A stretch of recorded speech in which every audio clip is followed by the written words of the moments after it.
राम प्रभु आज्ञा धरसी चरण बांध अंगद उठो सोई गुण सागर ईश राम कृपा जा पर करहो।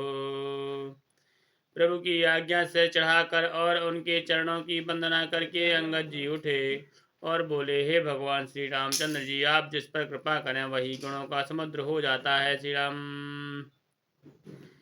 स्वयं सिद्ध सब काज नाथ मोहि आदर दियो अस विचार जुबराज तन पुलकित हर्षित हियो। स्वामी के सब कार्य अपने आप सिद्ध हैं। यह तो प्रभु ने मुझको आदर दिया है जो मुझे अपने कार्य पर भेज रहे हैं। ऐसा विचार कर युवराज अंगद का हृदय हर्षित और शरीर पुलकित हो गया। श्री राम बंदे चरण और धरि प्रभुताई अंगद चलो सबहि सिरुनाई। प्रभु प्रताप और सहज असंकारन बांकुरा बाली सुत बंका। चरणों की वंदना करके और भगवान की प्रभुता हृदय में धरकर अंगद सबको सिर नवाकर चले। प्रभु के प्रताप को हृदय में धारण किए हुए रणबांकुरे वीर बाली पुत्र स्वाभाविक ही निर्भय हैं। श्री राम पुर बैठत रावण कर बेटा खेलत रहा सोई गए भेंटा। बात ही बात करस बढ़ आई जुगल अतुल बल पुनि तरुणाई। लंका में प्रवेश करते ही रावण के पुत्र से भेंट हो गई। जो वहां खेल रहा था वही बातों ही बातों में दोनों में झगड़ा बढ़ गया, क्योंकि दोनों ही अतुलनीय बलवान थे और फिर दोनों की युवावस्था थी। तही अंगद कहूँ लाता लात उठाई गही पद पट क्यों भूमि भवाई। निश्चर निकर देखी भट भारी जहाँ तह चले न सकहीं पुकारी। उसने अंगद पर लात उठाई। अंगद ने वही पैर पकड़कर उसे घुमाकर जमीन पर पटक दिया।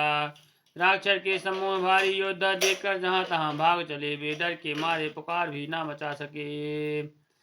एक एक सन मारा मुन कही समुझता सुबध चुप करी रही। भायाओ कोलाहल नगर मझारी आवा कपिलंका जहीं जारी। एक दूसरे को मरम नहीं बतलाते उस रावण पुत्र का वध समझकर सब चुप मार कर रह जाते हैं। रावण पुत्र की मृत्यु जानकर और राक्षसों को भय के मारे भागते देखकर नगर भर में कोलाहल मच गया और जिसने लंका जलाई थी वही बानर फिर आ गया। अब धो कहा करहि कर तारा यति सभी सब करहि बेचारा। बिनु पूछे मगु दे दिखाई जहीं बिलोक सोई जाए सुखाई। सब अत्यंत भयभीत होकर विचार करने लगे, विधाता अब ना जाने क्या करेगा। वे बिना पूछे ही अंगद को रावण के दरबार की राह बता देते हैं। जिसे ही वे देखते हैं वही डर के मारे सूख जाता है। श्री राम गयो सभा दरबार तब सुमरि राम पद कंसिंह ठवनी उत चितव धीर वीर बल पुंज लखन श्री रामचंद्र की जय। श्री रामचंद्र जी के चरण कमलों का स्मरण करके अंगद रावण की सभा के द्वार पर गए और वे धीर वीर और बल की राशि अंगद सिंह की सी एड़ शान से इधर उधर देखने लगे।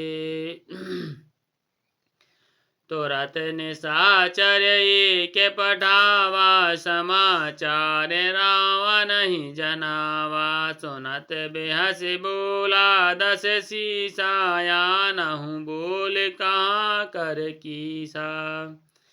तुरंत ही उन्होंने एक राक्षस भेजा और रावण को अपने आने का सूचना दिलवाया। सुनते ही रावण हंसकर बोला, बुला लाओ देखें कहाँ का बंदर है।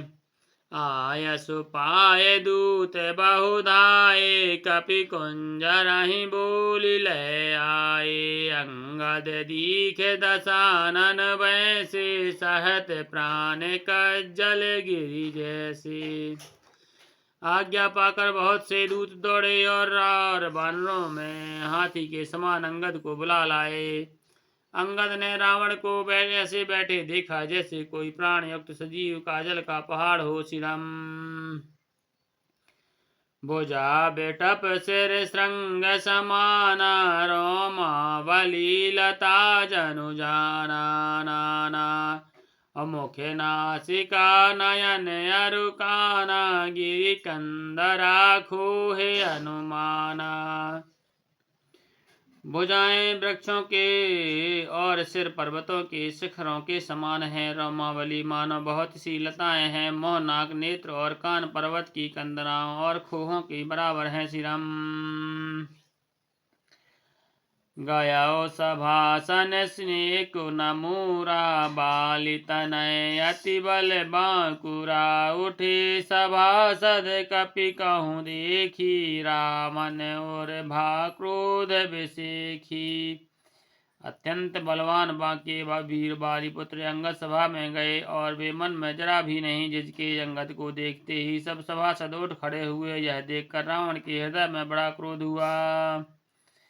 जथा मात गज जूथ महो पंचानन चली जाय। राम प्रताप सुमरि मन बैठे सभा सिरुनाय। लखन श्री रामचंद्र की जय। जैसे मतवाले हाथियों के झुंड सिंह निशंक होकर चला जाता है, वैसे ही श्री रामचंद्र जी के प्रताप का हृदय में स्मरण करके वे निर्भय सभा में सिर नवा कर बैठ गए। कहे दस कांठ कवन ते बंदर मैं रघुबीर दूत दस कंधर। मम जान कहे तो रही मिताई तब हित कारण आयऊं भाई। रावण ने कहा, अरे बंदर तू कौन है? अंगद ने कहा, हे दशग्रीव मैं रघुवीर का दूत हूँ। मेरे पिता और तुमसे मित्रता थी, इसलिए हे भाई मैं तुम्हारी भलाई के लिए ही आया हूँ। श्री राम उत्तम कुल पुल अस्त कर नाती। शिव बिरंच पूजहु बहु भांति। बर पायहु कीनहु सब काजा। जीतहु लोक पाल सब राजा। तुम्हारा उत्तम कुल है, पुलस्त ऋषि के तुम पौत्र हो। शिव जी की और ब्रह्मा जी की तुमने बहुत प्रकार से पूजा की है, उनसे वर पाए हैं और सब काम सिद्ध किए हैं। लोकपालों और सब राजाओं को तुमने जीत लिया। श्री राम नृप अभिमान मोह बस किम्बा। हरियाणहु सीता जगदम्बा। अब शुभ कहा सुनहु तुम मोरा। सब अपराध क्षमहि प्रभु तोरा। राजमद से या मोह बस तुम जगत जननी सीता को हर लाए हो। अब तुम मेरे सब वचन मेरी हित भरी सलाह सुनो। उसके अनुसार चलने से प्रभु तुम श्री रामचंद्र जी तुम्हारे सब अपराध क्षमा कर देंगे। दशनन गहओ तृण कंठ कुठारी। परिजन सहत संग निज नारी। सादर जनक सुता करि आगे। यही विधि चला हो सकल भय त्यागे। दांतों में तिनका दबाओ, गले में कुल्हाड़ी डालो और कुटुंबियों सहित सब अपनी स्त्रियों को साथ लेकर आदर पूर्वक जानकी जी को आगे करके इस प्रकार सब भय छोड़कर चलो। प्रणत पाल रघुवंश मणि। त्राहि त्राहि अब मोह। आरत गिरा सुनत प्रभु। अभय कराऊंगो तो। लखन श्री रामचंद्र की जय। उमापति महादेव की जय। पवन सुत हनुमान की जय। गोसाई तुलसीदास की जय। बोलो भाई सब संतन की जय।